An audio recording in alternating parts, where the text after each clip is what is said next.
Gracias, Padre, te damos. Te rogamos, Señor, que nos llenes de tu paz. Perdónanos, Señor, si no hemos perseverado en pensar en ti muchas veces en esta semana o tal vez hoy. Estamos siempre ocupados con nuestras cosas. Siempre tú nos tienes la paciencia, aun cuando te descuidamos y te dejamos muchas veces, Señor, en el último lugar, cuando deberías ser siempre en el primero. Y gracias, Señor, porque cuando perseveramos en ti, nuestros pensamientos perseveran en ti, como dice este texto hermoso. Tú nos llenas de tu paz, esa paz que sobrepasa todo entendimiento, que guardará nuestros corazones y nuestros pensamientos en ti, Señor. Y vemos cómo se cumple todo el ciclo de la vida cristiana, Señor. Cuanto más pensamos en ti, más paz tú nos das, y esa paz nos rebalsa, nos llena nuestro entendimiento, nuestro corazón, para que sigamos pensando cada vez más en ti, que tú seas lo que tú quieres ser, el primero en nuestras vidas. Ayúdanos, pues, a que esto sea una realidad en mi vida, en la vida de cada uno de mis hermanos, porque no hay mejor lugar, Señor, que estar enfocado en ti. Que nuestra vida entera esté centrada en ti, el creador de todas las cosas, el que sostiene todo con el poder de tu palabra. Oh Señor, cómo no pensar en ti, cómo no darte gracias, cómo no humillarnos delante de tu presencia cuando vemos tu grandeza y nuestra pequeñez. Y gracias, Señor, porque a pesar de ser tan grande, has querido injertarnos en tu familia, hacernos tus hijos. Ya no somos más un pueblo ambulante o esclavos o siervos. Somos hijos y coherederos con Cristo de la gloria eterna que hemos de coheredar con Él. Oh Señor, gracias, Padre. No podemos más que humillarnos ante ti y darte la gloria y la honra solo a ti. Gracias, Padre. Acompáñanos en este momento. Lléname de tu espíritu. Dame paz en mi pensamiento y que pueda hablar lo que tú has dispuesto que yo dijera y callar aquellos que tú no quieres que diga. Me pongo a tu absoluta disposición y órdenes en el nombre de Jesús. Amén, Señor. Bueno, el sábado empezamos con este tema de la... ¿Puedes, por favor, abrir el...? Sí. Pues es el único que hay, creo. Lo demás es...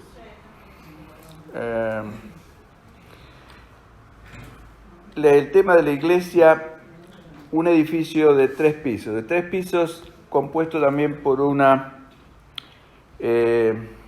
fundamento. Bueno, a ver si lo puedo manejar yo, pero...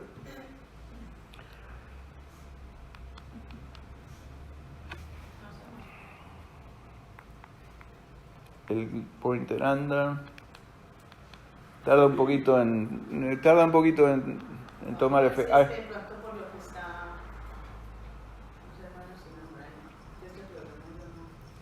Estaba bien, ¿eh? Pon el curso de pronto. Sí, es el que yo tenía ahorita, pero no sé. Ok, déjalo ahí, también.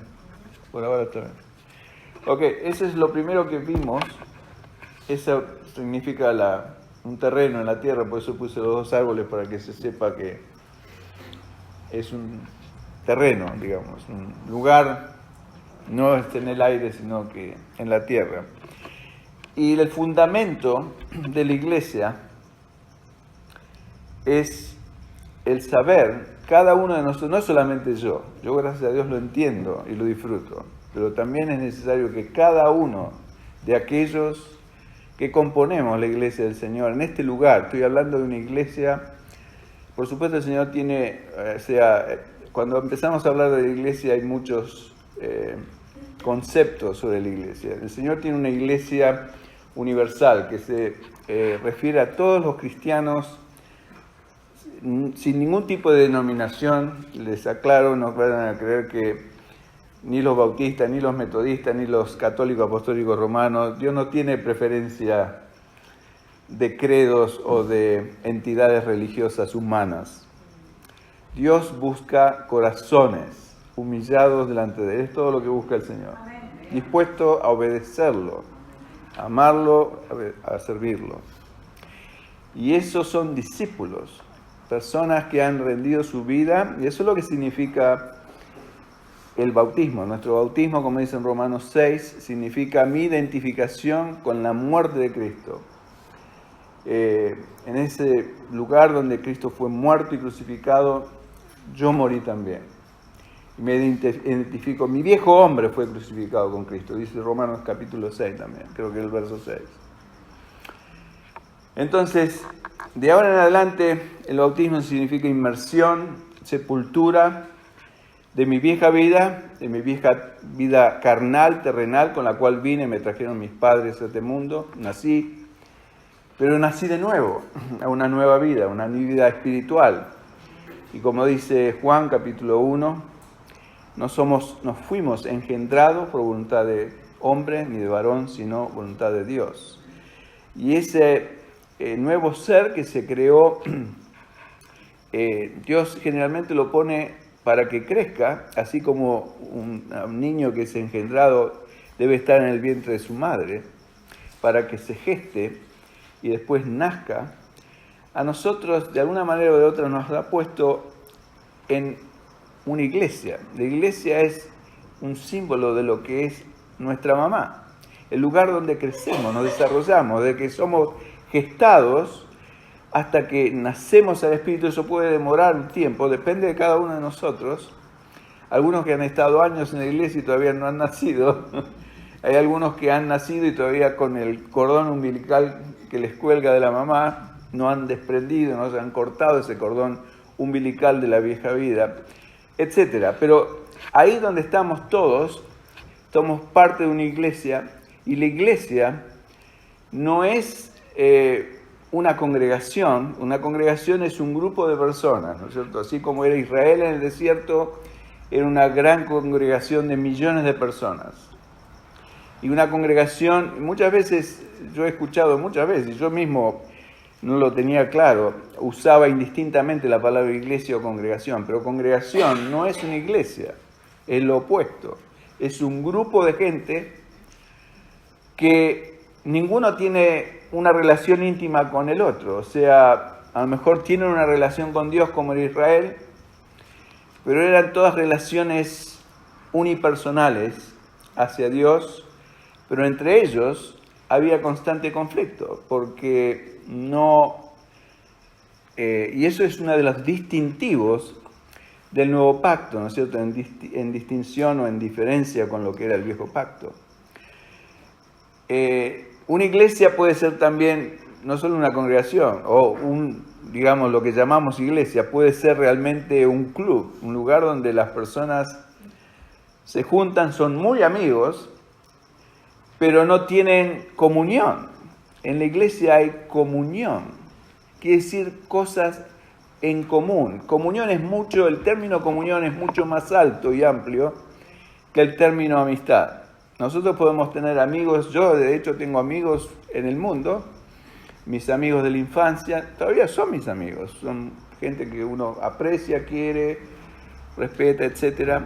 Puede tener algún tipo de relación con ellos, pero mis hermanos en Cristo son las únicas personas en el mundo que yo puedo tener comunión, porque tenemos un común Salvador, un común Señor, un común Padre. Por eso nos llamamos hermanos, y por eso el término hermanos, tengan cuidado en cómo lo usan, porque es el término más sagrado que podemos usar.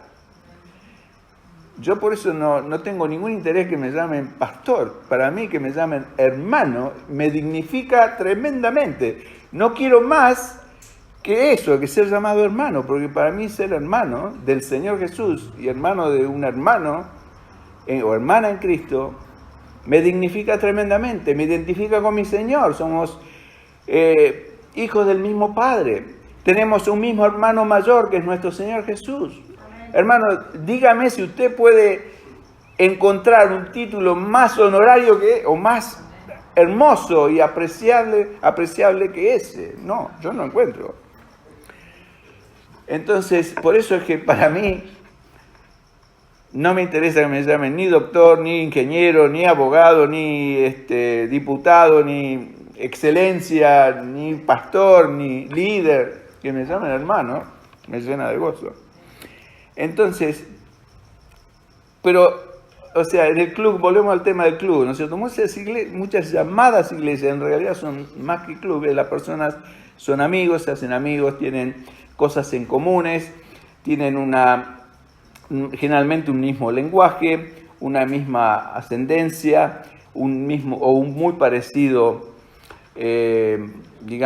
estatus social. A lo mejor son todos profesionales o no, o lo que sea, pero generalmente las personas tendemos a asociarnos con esas cosas, con las cuales nos sentimos cómodos, son muy parecidas a nosotros. Y si alguien no es parecido a mí, trato de esquivarlo. Pero no es así en una iglesia. En una iglesia podemos ser todos distintos, podemos ser de distintos lugares del mundo, es más, podemos tener distintas lenguas, pero unidos con una cosa especial que es el Espíritu de Dios que nos une y nos da eso que se llama comunión, nos identifica como hermanos en Cristo. Por eso Juan, en su primera epístola, en 1 Juan, explica las condiciones para tener comunión con Dios y los unos con los otros, ¿no es cierto? Y es andar en luz, andar en limpieza. Pero ahí ese va a ser nuestro tema de hoy. Pero el sábado pasado vimos que para que una iglesia o un cristiano genuino pueda ser miembro de la iglesia real de Jesucristo, el cuerpo de Cristo, no un club, no una congregación, tiene que tener como base y fundamento de su vida el tremendo amor, como dice, el perfecto amor de Dios para mí. Dios me ama tremendamente. No puedo decirlo en palabras de la forma que Dios me ama. No puedo expresarlo. Ni de la forma que Dios lo ama a usted. Eso es algo que usted lo tiene que averiguar respondiendo al amor de Dios. La única forma que yo puedo, como hay una canción de Isabel Pantoja, que amor con amor se paga, no sé si la conocen. Y es verdad, es una canción mundana, pero no hay otra forma de pagar el amor más que con amor. Usted no lo puede pagar con dinero, ni con especies de ningún tipo, ni con oro, ni plata. Entonces, es fundamental que yo crea en un Dios que me ama sublimemente, sobre todas las cosas, y que es mi Padre, y que es soberano sobre todas las cosas. Entonces, ¿por qué es esto importante? Porque ahí está el fundamento de mi fe. Si yo no entiendo esto y no lo vivo, mi fe es, depende de mí, y si depende de mí, soy inseguro, un cristiano inseguro, que a veces siento que Dios me puede rechazar, o juzgar, o condenar, por así decirlo. Cuando Dios nunca va a hacer eso. Dios me ayuda, el amor de Dios me guía, como dice el libro de Romanos, al arrepentimiento, pero es el amor de Dios que me guía al arrepentimiento, no es el juicio del castigo. Es como nosotros los padres, y después vamos a ver si nos da el tiempo podemos meditar un poco de este tema de la familia. O sea que el fundamento es el saber, y no solo saber, no es un saber intelectual, usted lo tiene que saber en su corazón, de que Dios lo ama tremendamente. ¿Cómo lo sabemos esto? Está basado en lo que dice el Señor en su oración por sus discípulos. Esto es, si usted es un discípulo de Cristo. Si usted no es un discípulo de Cristo, no es para usted.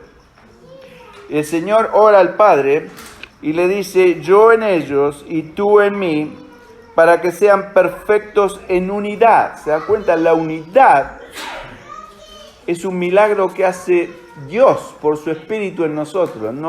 No puede haber unidad en un club ni en una congregación. Por eso es que Israel no podían tener unidad. La única unidad que los mantenía juntos era que iban a una misma meta, que era la tierra prometida. Pero aparte de eso, pero ¿se acuerdan que ni bien salieron, muchos querían volverse para atrás convocar un nuevo líder y volverse para atrás. O sea que no estaban juntos, estaban completamente separados. Pero no debe ser así en la iglesia. El Señor oró por esto, yo en ellos y tú en mí, para que sean perfectos en unidad, para que el mundo conozca que tú me enviaste. O sea, en nuestra unidad con el Señor y entre nosotros va a ser una expresión al mundo y una evidencia de que el Señor Jesús vino a este mundo por nosotros. Es más, el Señor dice en otra parte que en el amor que nos manifestemos entre nosotros, el mundo va a saber, nosotros que somos discípulos de Jesús. Para que el mundo conozca que tú me enviaste y que los has amado a ellos, a nosotros, como también me has amado a mí. Y esto son palabras de Jesús. O sea que Jesús me ama a mí. Este es el texto en el cual podemos basar esta verdad de que Dios me ama. ¿Cómo? Sabemos todo que Dios nos ama, que Dios es amor, como dice 1 Juan capítulo 4. Pero ¿cuánto me ama Dios? Acá está la respuesta. De la misma forma que amó a su primer hijo Jesucristo, su hijo primogénito, unigénito, ahora es primogénito, porque estamos nosotros también. ¿Cómo probamos esto? Bueno, hay dos textos, ¿no es cierto? Y lo hemos visto, uno en Juan 20, 17, después de la resurrección del Señor, el Señor se aparece y a estas mujeres que van al cementerio a llevar especies para ungir su cuerpo, y le dice, no me toques, porque aún no he subido a mi Padre, mas ve a mis hermanos y diles, subo a mi Padre y a vuestro Padre, a mi Dios y a vuestro Dios. ¿Se da cuenta? Dios, el Señor nos pone a la misma altura de Él. Hermanos, si usted no se dio cuenta de esto, entérese. Dios no va a tener excusa cuando esté delante del juicio de Dios y no le van a poder decir a Dios, a mí nadie me dijo esto. Yo se lo estoy diciendo para que lo entienda y se ponga las pilas y entienda el lugar precioso que le dio Cristo. A veces sufrimos inútilmente en esta vida y lo vivimos también porque precisamente el Señor viene a llenarnos de su luz, a llenarnos de su poder, pero nosotros somos los que mezquinamos o ponemos límites a ese poder. No hay otro límite que el mío al poder de Dios en mi vida. Escuchen lo que estoy diciendo, por favor. El único que pone el límite al poder de Dios en mi propia vida soy yo, Daniel. Porque el poder de Dios es infinito. En la medida que yo abra mi corazón a Él, Él va, ¿se acuerdan que hablamos que mi corazón es como si fuera una casa con muchas habitaciones? El Señor golpea en cada una de esas habitaciones de mi corazón para entrar y llenarlo de su luz. Está en mí decirle, Señor, entra, esta es tu casa, siéntete cómodo. O decirle, Señor, perdón, yo te pongo la ofrenda, vengo el sábado a la noche a Camino Santo, pero el resto de la semana déjame hacer lo que yo quiero. Lamentablemente, la mayoría de nosotros vive bajo estas condiciones. Entonces, no somos discípulos, somos simples asistentes a un club social donde nos juntamos, gente de la misma lengua, comemos algo ahí atrás, tomamos algo, nos charlamos, nos reímos y después nos vamos a casa y nos olvidamos de todo lo que predicó el pastor. Eso no es una iglesia, hermanos. Se los digo con amor, pero con firmeza. Así que abra la puerta de sus corazones. Es imprescindible que esto sea una realidad, no solamente en mi vida, sino en la vida de cada uno de ustedes también, si queremos formar parte de una iglesia donde la unidad sea una realidad y no solamente... No, está muerto, parece. Ah, ok. Ok, esto es lo que sigue. El primer piso de la iglesia, o sea, vimos lo que es el fundamento, ¿cierto?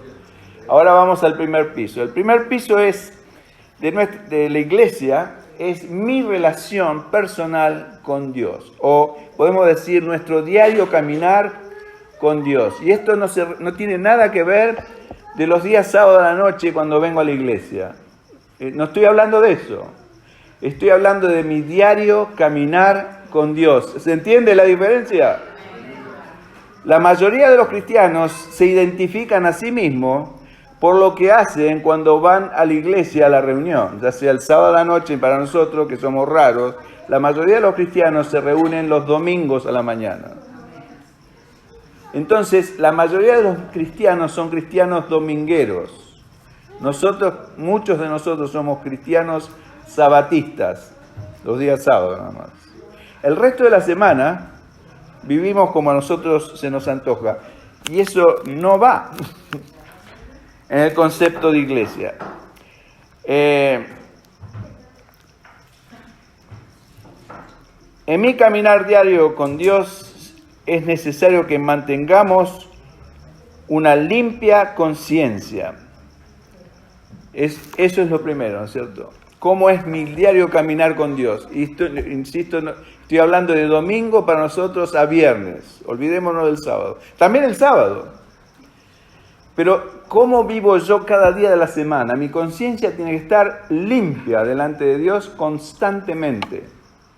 No tengo que tener nada oculto delante de mi Dios. ¿Por qué? Porque Dios sabe todo. En cuanto es como un niño que le oculta un chocolate para que la mamá no lo vea atrás, cuando la mamá ya lo vio el chocolate.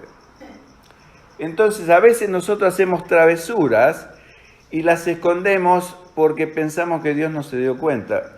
Yo le digo, en nombre del Señor, no lo haga más, porque Dios ya lo sabe. Dios ya lo sabe, antes que usted lo haga ya lo sabía. El único problema es que Dios no lo detuvo, ni lo va a detener, lo va a dejar seguir adelante. Dios nos da absoluto libre albedrío, nos deja libertad completa y ha dispuesto Dios las cosas que sean así, aunque sea un cristiano nacido del Espíritu. Yo sigo teniendo absoluta libertad. Si yo ahora digo al Señor, Señor, yo no te quiero servir más, quiero hacer mi vida como a mí me parece, el Señor no me va a poner ningún estorbo. Es muy importante que entiendan estas cosas porque son tal cual. Yo no tengo ninguna atadura, yo no estoy acá porque tengo que estar, o porque cobro un sueldo, o porque, no sé, porque mi esposa me puso el revólver en la nuca y me dijo, anda y predica. No, estoy acá por mi voluntad y por mi única disposición para Dios, delante de Dios, y porque Dios me llamó a hacerlo, en obediencia a Él, y por amor a ustedes también. Pero mi relación personal con Dios es extremadamente, de toda la semana, cada día de mi vida, es importante. O sea, lo primero es mantener una limpia conciencia. En eso quisiera leer un texto en el libro de Hechos, capítulo 24, verso 16, donde el apóstol Pablo habla de esto, porque hay muchos pasajes bíblicos que yo no, si me pongo a leer todos los pasajes bíblicos, hermanos, con respecto a la conciencia, son muchos en la palabra de Dios, pero la conciencia es lo primero que usa Dios para hablarnos por medio de su Espíritu, habla nuestra conciencia. Entonces tenemos que ser sensibles a la voz de la conciencia. Cuando la conciencia nos acusa de algo, tenemos que responder inmediatamente, no espere al día de mañana, hágalo ya. Porque cuando usted empieza a dejar cosas que Dios le muestra a través de la conciencia para mañana, ahí es donde se empiezan a producir los problemas. Hechos capítulo 24, verso 16, Pablo dice, Pablo está hablando ante Félix. Pablo. Y por eso, dice Pablo, procuro tener siempre una conciencia sin ofensa ante Dios y ante los hombres. ¿Se da cuenta? El cuidado de Pablo. Y eso lo había hecho siempre, aún antes de haberse convertido al Señor. ¿Por qué? Porque era un fariseo. Y él sabía que había una ley que lo condenaba. Entonces, la conciencia era lo que primero la ley le iba a incomodar, ¿no es cierto? La ley de Jehová es perfecta y convierte el alma, dice el Salmo. Y es cierto. O sea, el problema es que la gente del Antiguo Pacto no tenía el Espíritu dentro de ellos para ayudarlos a darle el poder para vencer ese problema. Entonces estaba solamente, era la ley que encendía una alarma, una luz roja en el corazón de la conciencia de la persona para que la persona se diera cuenta y se detuviera de hacer mal. Pero si la persona quería seguir, seguía. Lo mismo nosotros tenemos la conciencia que habla al espíritu, o el espíritu que habla a la conciencia. Por eso digo, cuando el referí toca pito, paremos el juego, porque quiere decir que hay algo que Dios no está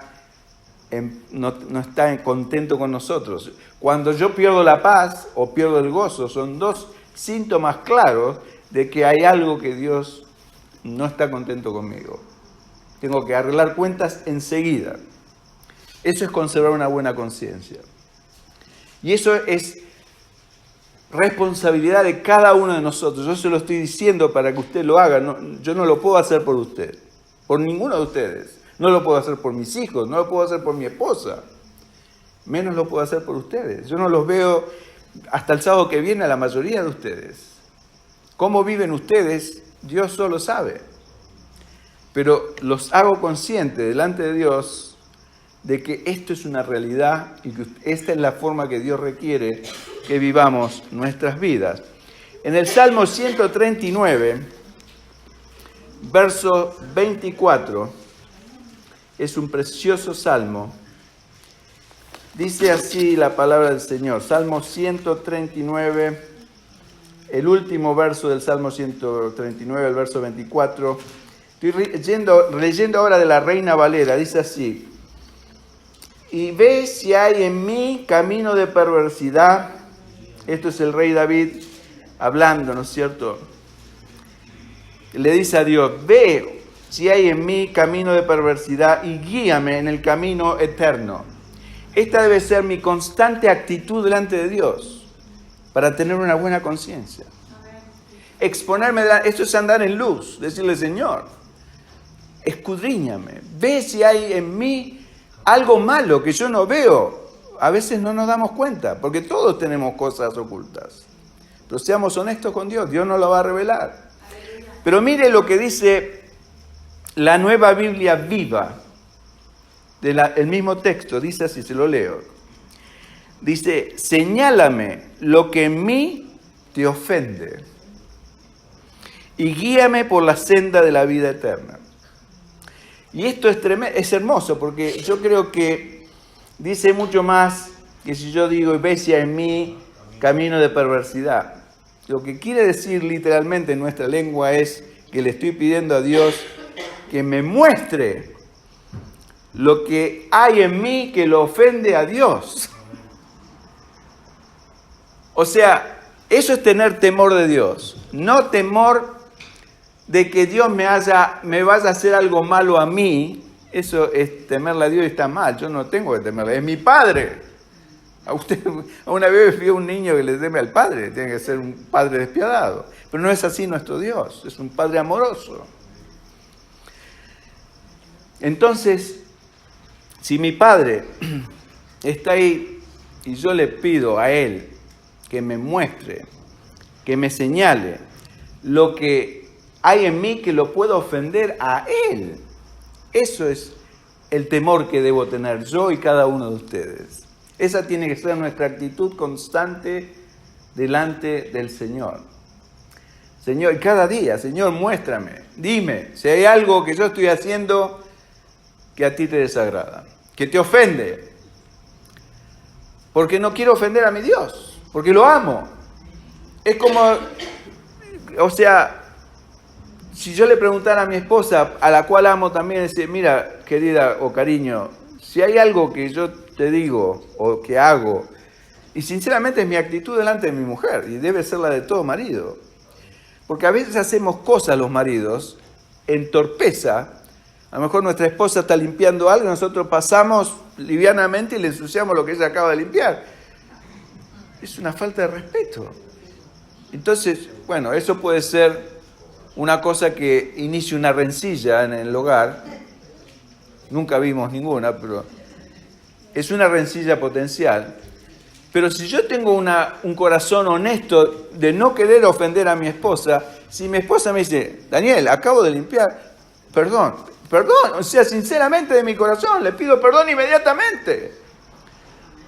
Porque estoy mancillando o ensuciando algo que acaba de ser con sacrificio y esfuerzo de limpiar. Lo mismo es con mi Señor, mucho más. Lo puedo hacer sin darme cuenta, ¿no es cierto? El Señor ha limpiado algo en mi corazón, le costó mucho trabajo y yo livianamente voy y lo ensucio. Entro con mis pies embarrados y ensucio esa área de mi corazón que Dios estuvo tantos años esperando para limpiarla. Señor, perdóname. ¿Entienden lo que le estoy diciendo? Eso es lo que Dios espera de mí y de ti. Honestidad, sinceridad, no religiosidad. No importa si nos arrodillamos y ponemos la manito así y le decimos grande discurso a nuestro Dios. No, un corazón contrito y humillado, Dios no va a despreciar. Un corazón honesto delante de Dios.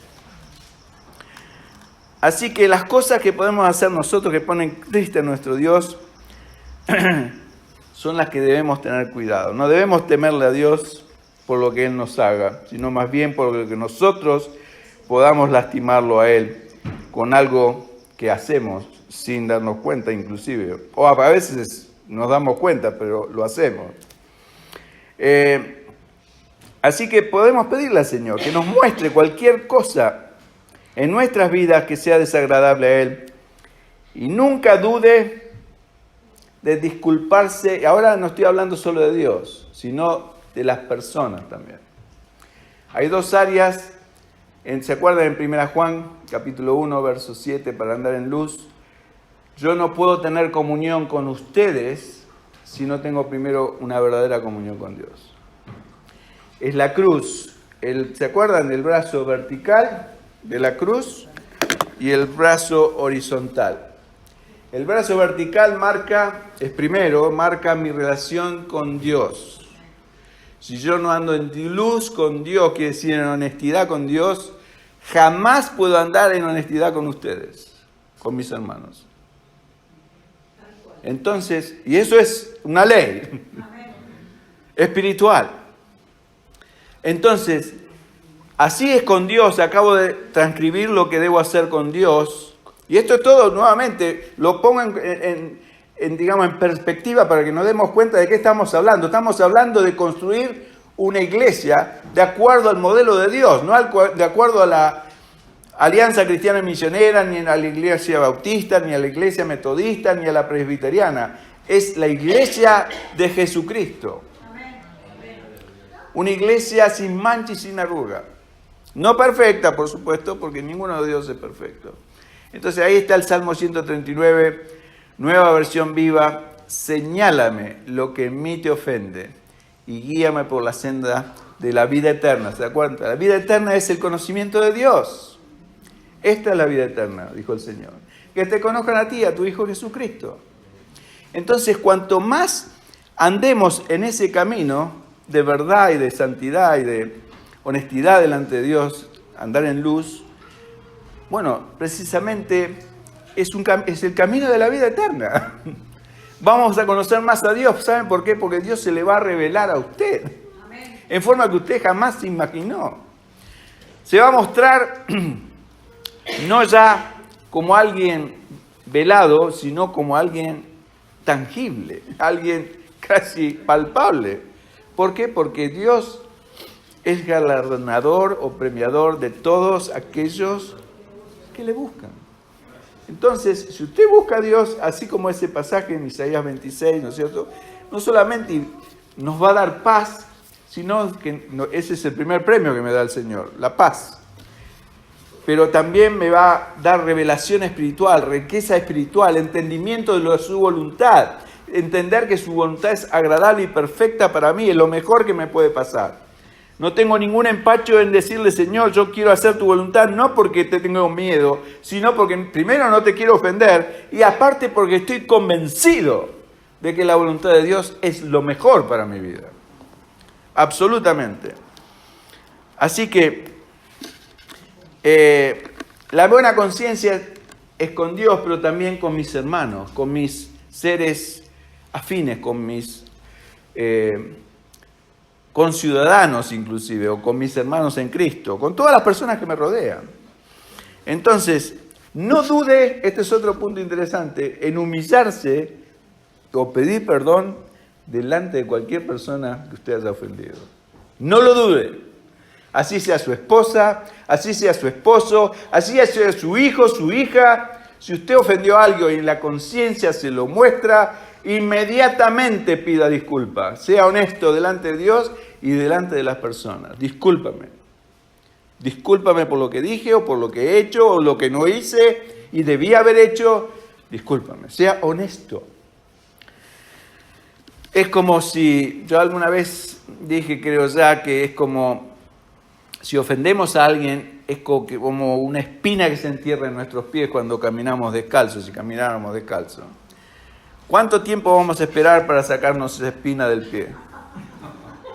No se ponga el sol sobre vuestro enojo. Vamos a esperar a la noche antes de ir a dormir para sacarnos la espina y vamos a andar todo el día rengueando. No. Inmediatamente. Ni bien hay cosas que no nos damos cuenta, lo hacemos impulsivamente. Y hermano, si usted piensa que usted nunca se va a equivocar, créame que está equivocado. Va a caer, yo caigo. Pero no tenemos que quedarnos en el suelo tirados. E inmediatamente se levanta y pide disculpa con esta boquita. Primero al Señor, discúlpame por haber caído. Discúlpame a mi esposa, o discúlpame a mi hermano, o discúlpame a mi vecino, a mi compañero de trabajo, a quien sea. Pero discúlpese de corazón. Arregle su cuenta. Eso es una buena conciencia. Y esas dos cosas son tremendamente importantes para establecer una relación personal con Dios constante y permanente. Dios no exige perfección, exige honestidad. Aleluya. Él sabe que no somos perfectos, pero exige que seamos honestos. Yo puedo ser el peor pecador del mundo. Si soy honesto como ese ladrón de la cruz delante de Dios, el Señor me perdona instantáneamente. Pero si soy un hipócrita, el Señor está contra mí. Y me va a perseguir hasta el fin del mundo, como acabamos de leer en Isaías 26. Y me va a poner en el juicio eterno. Pero si soy honesto con Dios, no se preocupen, por más grande que sea el error o el pecado, Dios está dispuesto, así como lo hizo con la mujer adúltera, yo tampoco te condeno, ve y no peques más. Este es el evangelio completo de la voluntad de Dios. Primero, no condenarnos, siempre y cuando estemos dispuestos a dejar que Él nos ayude para no volver a caer en el pecado. Otra cosa, aprendamos a callarnos. Cuando vienen a ofendernos o nos atacan, sabiendo que Dios puede cambiar eso para nuestro bien. ¿Sabía eso? Romanos 8, 28 y 29. Dios lo está haciendo a usted a la imagen de Cristo. No reaccione. Yo esto me lo digo a mí mismo. Yo soy una persona muy fácil de reaccionar. No reaccione. Yo he decidido no reaccionar más.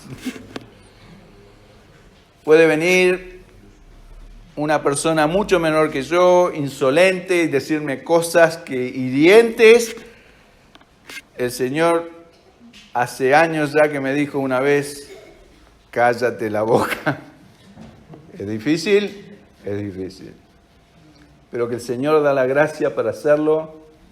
No solo eso, sabe que el Señor, si usted obedece, es el Señor que lo va a defender. Y lo va a reivindicar. El Salmo 23 es un ejemplo. Él es el que adereza mesa delante de mí en presencia de mis angustiadores. ¿Qué quiere decir? Aquel que lo angustió a usted, el Señor le va a aderezar una mesa delante de esa persona para avergonzarla. Siempre y cuando usted obedezca a lo que Dios quiere. Y cuando Dios le dice, cállate la boca, aprenda a callarse. Es lo que más nos duele. Eso es tomar la cruz. Eso es tomar la cruz. Con un pariente, mire, yo tengo 2 nueras y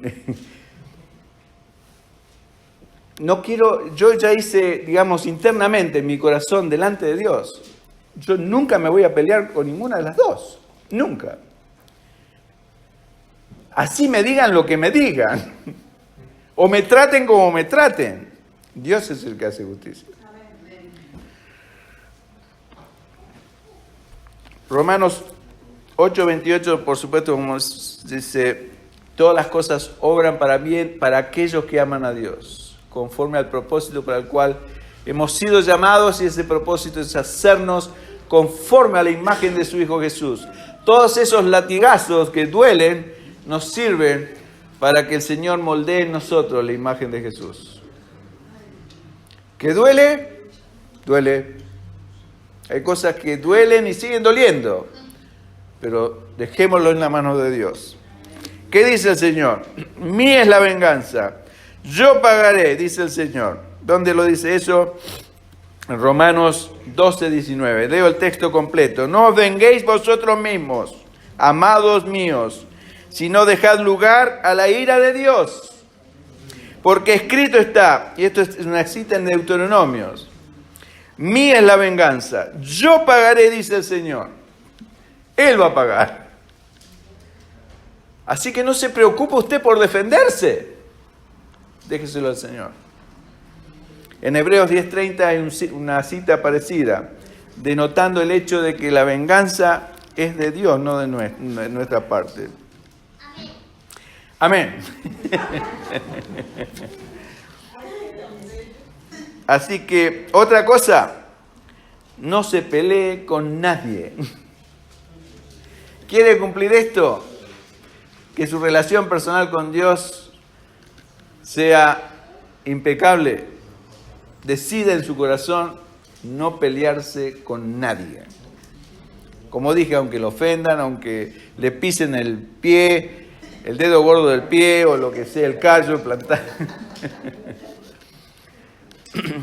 O sea, antes hablamos de palabras, ahora pueden ser hasta ofensas, aún hasta desafíos físicos pueden llegar a ser. Aunque en la calle, por ejemplo, alguien hay gente que es peleadora, se quiere pelear. Dígale, yo no me voy a pelear. No es por una medición de fuerza. Déjelo en el nombre, en la mano del Señor. ¿Se acuerdan lo que dijo el Señor Jesús en Juan capítulo 18, verso 36, cuando estaba delante de Poncio Pilato? Cuando Poncio Pilato dice, ¿cómo? Dice, ¿no te defiendes tú? Te estoy hablando y El Señor le contestó, mi reino no... ¿Eres rey? Le preguntaba a Pilato. Y dice, mi reino no es de este mundo. Si mi reino fuera de este mundo, le dijo Jesús, mis siervos pelearían por mí. Pero mi reino no es de este mundo. Por lo tanto, sus siervos no peleaban, sus discípulos. Y si usted pelea con alguien, es un síntoma claro de que su reino es de este mundo todavía. Si su reino no está en este mundo, usted no se tiene que pelear con nadie. Y otra cosa interesante respecto a la pelea es que si usted deja o decide en su corazón, esto es una decisión interna del corazón, hermano, que la tenemos que hacer, sobre todo los hombres, que somos más calentones.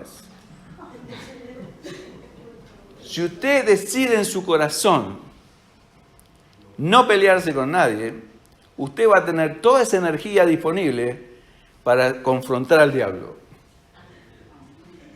Y el diablo no va a poder acercarse a usted ni a 500 metros porque le va a tener miedo. Créame lo que le digo. Porque el diablo sabe que todas esas áreas débiles en nuestras vidas han sido conquistadas por el poder de Jesús, no porque Él vino y puso la espada como hacían los conquistadores, no, es porque yo abrí mi corazón y le dije, Señor, esto no lo quiero más en mi vida, no me quiero pelear, no me quiero discutir, no me quiero amargar, quiero que me llenes de tu luz, de tu gracia, de tu amor. ¿Y cree que el Señor lo puede hacer o no? ¿Lo experimentó en su vida? Gloria a Dios. Así que No tenemos lucha, dice Efesios capítulo 6, verso 12, contra sangre y carne. Esa no es nuestra lucha. Nuestra lucha es espiritual, contra todas las huestes de maldad de las regiones celestes. Ahí enfoque todos sus cañones. No le dé lugar al diablo.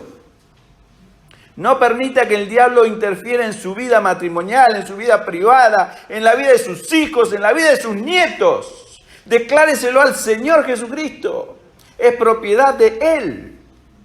El diablo no tiene ningún derecho. Y el diablo sabe muy bien cuando se le terminó el crédito. Cuando no tiene más acceso a su vida. Porque usted ha cerrado todas esas puertas que antes lo conducían al pecado. Hacer no lo que Dios quiere, sino aquello que el diablo quiere que usted caiga. Trampas. Pero el siervo de Dios tiene que tener esta decisión hecha en su propio corazón, de que nuestra relación personal con Dios es más importante que todas las cosas. Yo prefiero, sinceramente, tenerlo al Señor del lado mío, conforme con lo que yo hago, así le tenga que humillar delante del Papa si hace falta. Me humillo. Si Dios me manda a humillarme ante cualquier persona, estoy dispuesto. Y Dios lo sabe y el diablo lo sabe. Así que esto es fundamental en nuestra relación personal y nuestro caminar constante con Dios. Cambiará totalmente la forma en que vemos la vida cuando veamos al Señor en todos sus detalles de nuestras vidas. Mi Padre Celestial es el controlador de todas las cosas. ¿Sabían ustedes eso?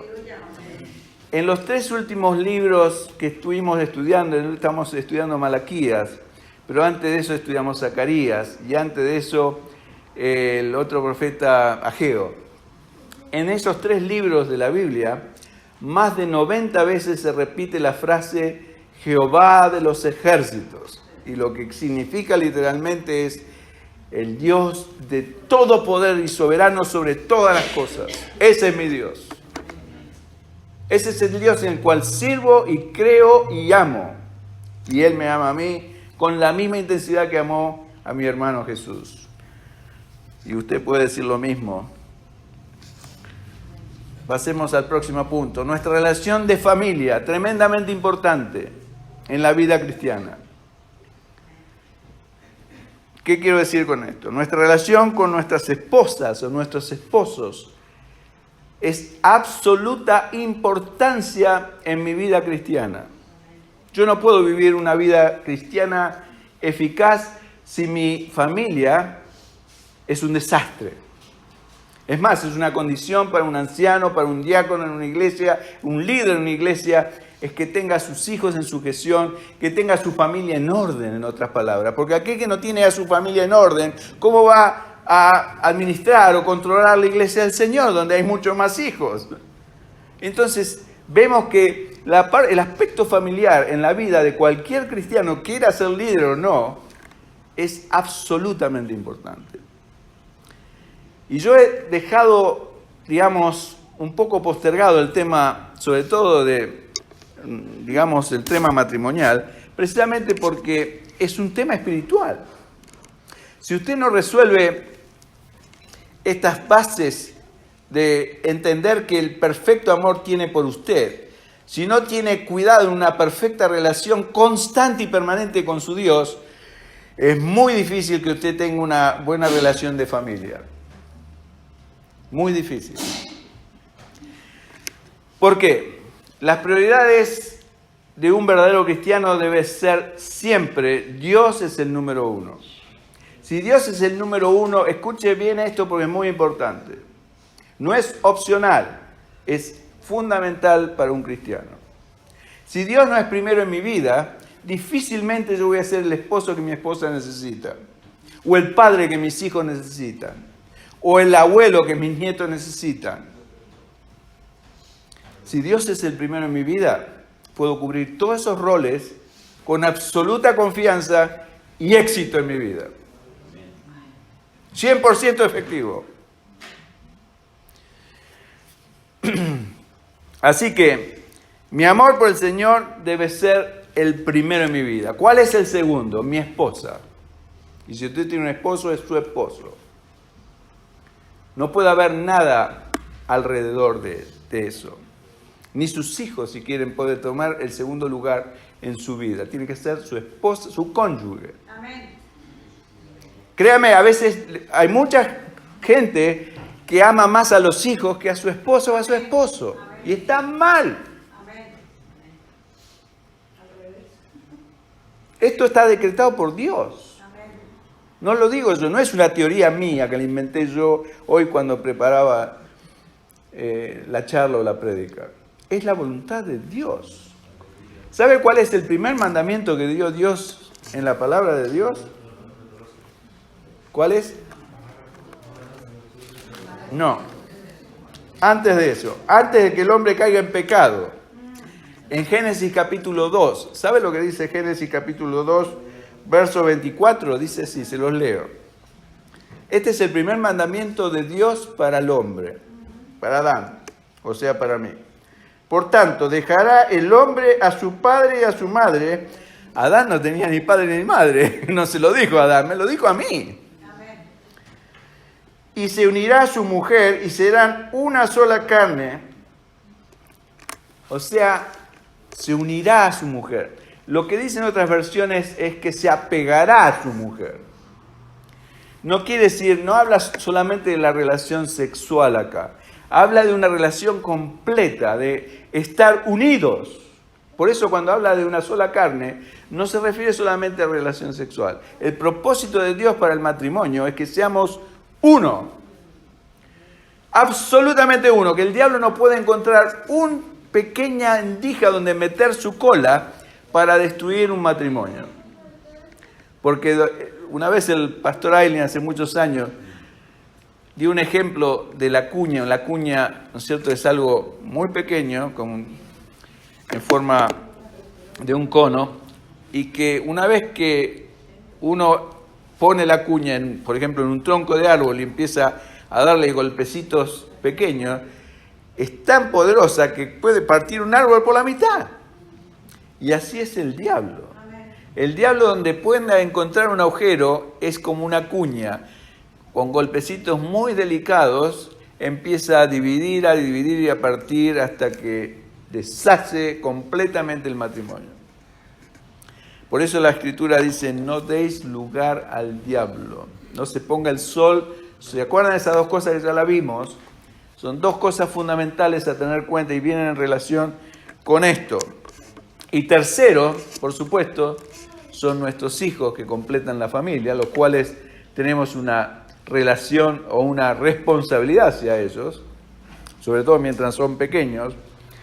Pero volviendo al tema de la mujer, en 1 Pedro capítulo 3, verso 7, dice, habla a los maridos, y quiero decir esto y leer esto porque es un consejo donde pone en claro y en evidencia lo que yo estoy diciendo, está enfatizando la verdad que yo estoy tratando de enseñar. Dice así, habla a los maridos, dice, vosotros maridos, igualmente vivid con ellas, con sus esposas, sabiamente, dando honor a la mujer como a vaso más frágil. Hoy en día las mujeres ya no quieren ser más frágiles. Fíjense que juegan al fútbol, boxean,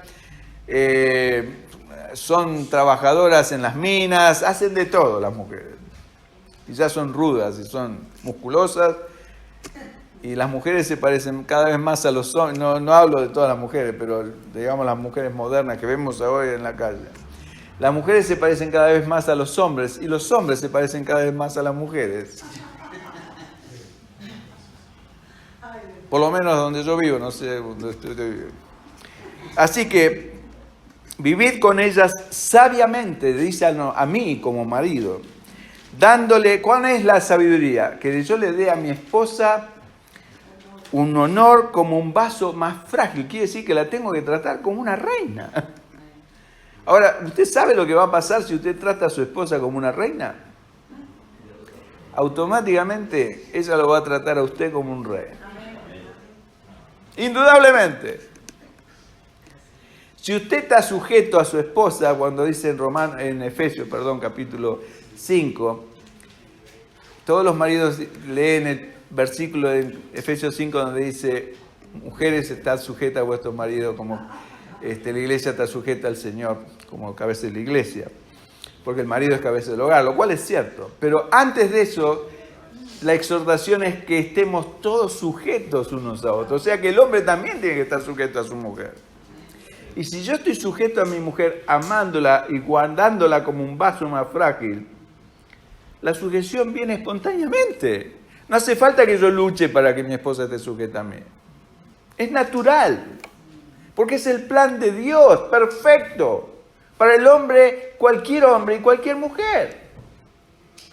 Entonces, en cuanto querramos elaborar o erigir independencia de cualquier tipo, los perdedores somos nosotros. Y como coherederas, las mujeres, de la gracia de la vida, para que vuestras oraciones, dice, no tengan estorbo. Quiere decir que si yo no hago esto, primero, de acuerdo a la palabra de Dios, no soy sabio, y todo lo que yo le ore y le pida al Señor, el Señor no lo va a escuchar, simplemente porque no estoy tratando a mi esposa como un vaso más frágil. Es tremendo. ¿Usted sabía esto? Una vez hecho esto, lo otro que nos queda es disciplina. Escuchen esto los padres jóvenes, que hay varios en esta noche y me alegro. Es imprescindible que en un hogar cristiano se disciplinen los hijos, no con ira, sino con disciplina y amonestación del Señor. ¡Firmeza! Usted pone la línea. A partir de que su niño cumple el añito de edad, usted tiene la obligación delante de Dios, sobre todo los padres, de disciplinar a sus hijos.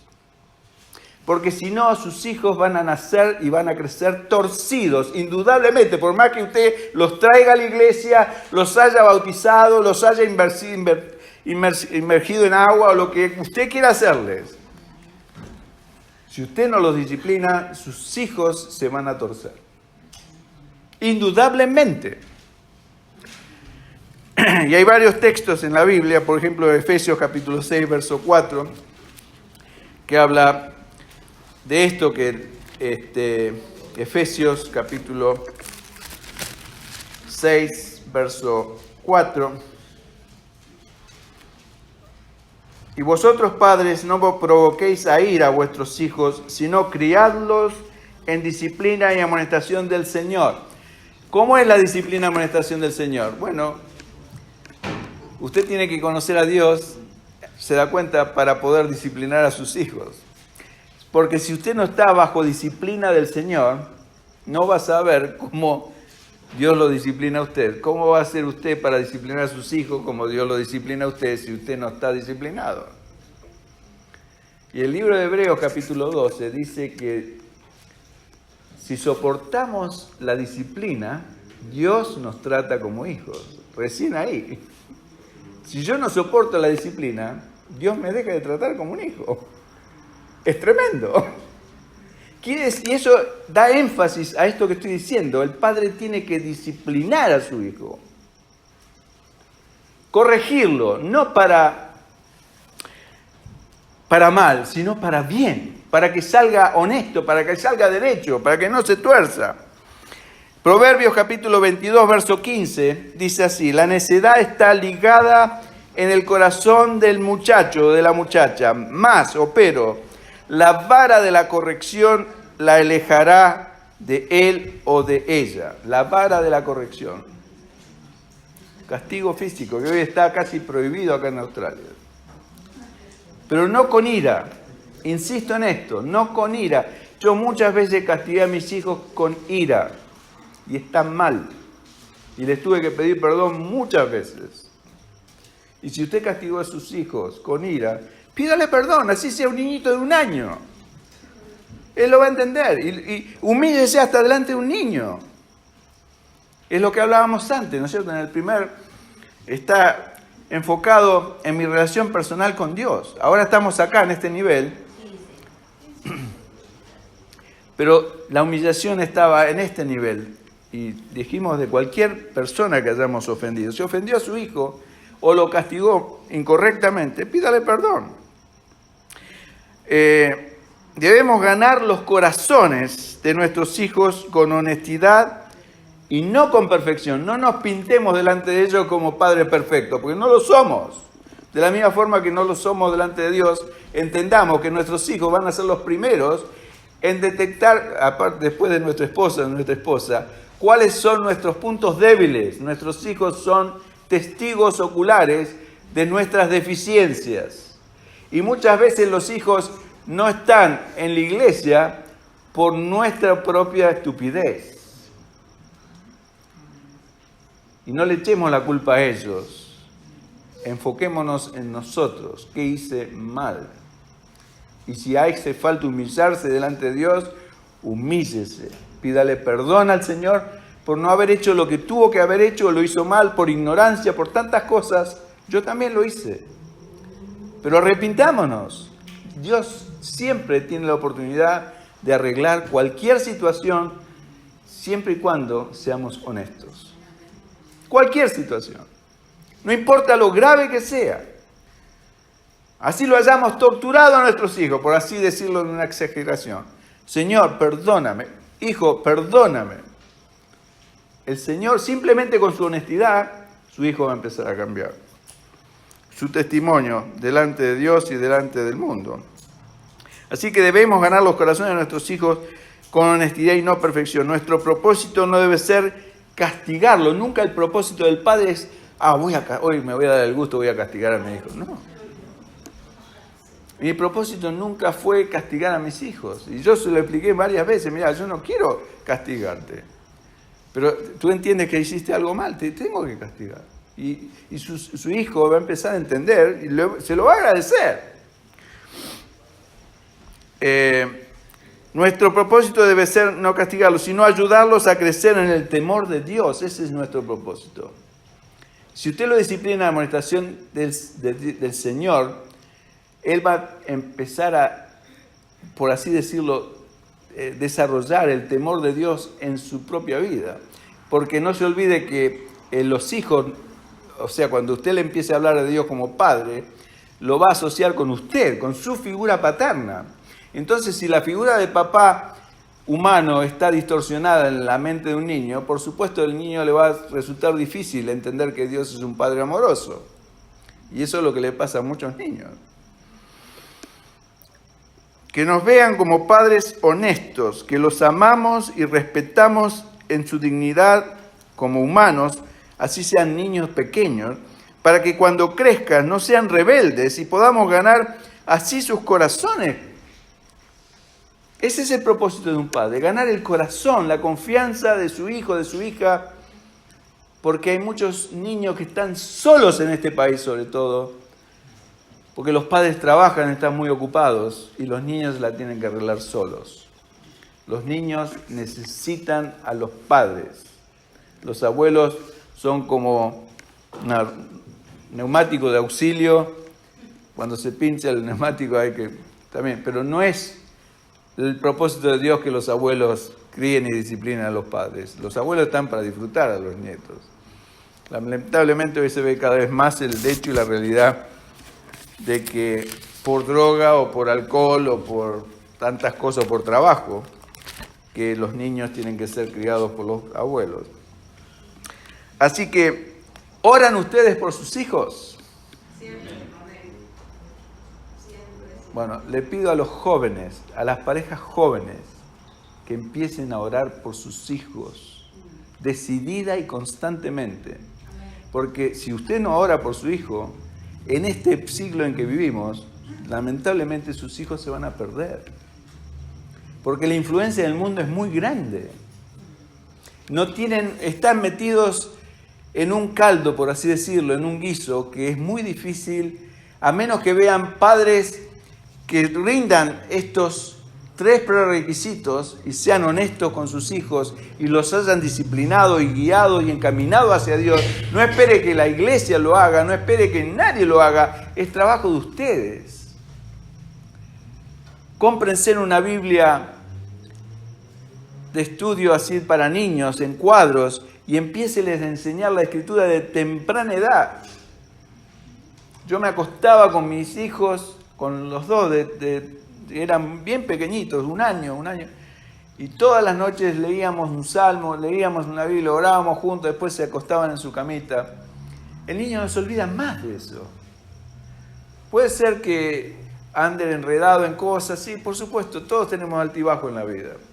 Pero esas cosas quedan prendidas en ellos, en sus corazones, y es un modelo que ellos mismos van a usar hasta con sus propios hijos. Pero si usted no lo hace, es un vacío que lo va a llenar el diablo con cualquier basura. Oren por sus hijos, estén al lado de sus hijos, ámenlos, abrácenlos, bésenlos. Que sepan que ustedes los aman y están ahí por ellos, así como Dios está ahí por mí, siempre. Ustedes como padres están siempre por ellos. Y díganle, porque muchas veces regañamos y nos enfocamos mucho en la disciplina, pero nos olvidamos de alentarlo, ¿no es cierto? Es un mundo lleno de desaliento. El mundo es es como una selva. Entonces nuestros hijos necesitan, aun cuando son grandes, nuestro aliento, nuestra afirmación de que los amamos, de que son nuestros hijos, y así hagan el disparate más grande, nosotros vamos a seguir amándolos, porque son nuestros hijos amados. Porque así es el Señor. Que el Señor nos guíe a conocerlo a Él en estas áreas y que podamos ser un testimonio a nuestros hijos de ese pequeño cielo que Dios quiere hacer en nuestros hogares.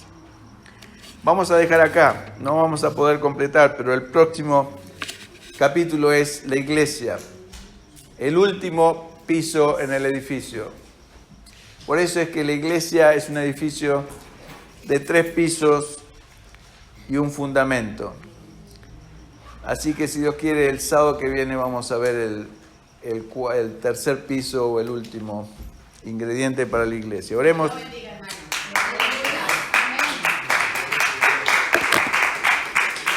No me aplaudan a mí, yo no dije nada.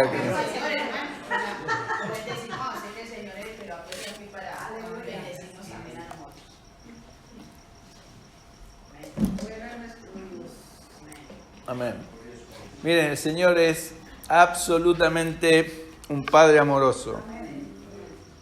Yo te digo a ti, hermanita, confía en Él plenamente. El Señor tiene un propósito eterno para tu vida. Él sabe tu situación, Él sabe tu corazón, Él sabe cuánto lo amas tú. Yo creo que el Señor tiene algo preparado para ti. Así que, no, pero mira, si el Señor, todo lo que Dios hace es perfecto. Piensa en esto, y yo en tu lugar, o sea, es mi consejo, lamentablemente lo hago público, pero mi corazón sería, porque por supuesto todos queremos tener un compañero, una compañera. Bueno, el Señor sabe eso, indudablemente, y es un Padre amoroso, pero el Señor debe estar moviendo cosas, fichas. Pero así, si el Señor, a lo mejor es su plan eterno, no te dieron un compañero, hasta en eso tú tienes que estar dispuesto a darle gracias, porque el Señor sabe lo que es mejor para ti. Es mejor que te evite un mal grande que un bien deseado, ¿no es cierto? Dios sabe lo que hace. Hay cosas que nosotros no entendemos, pero Dios es todopoderoso y grandioso.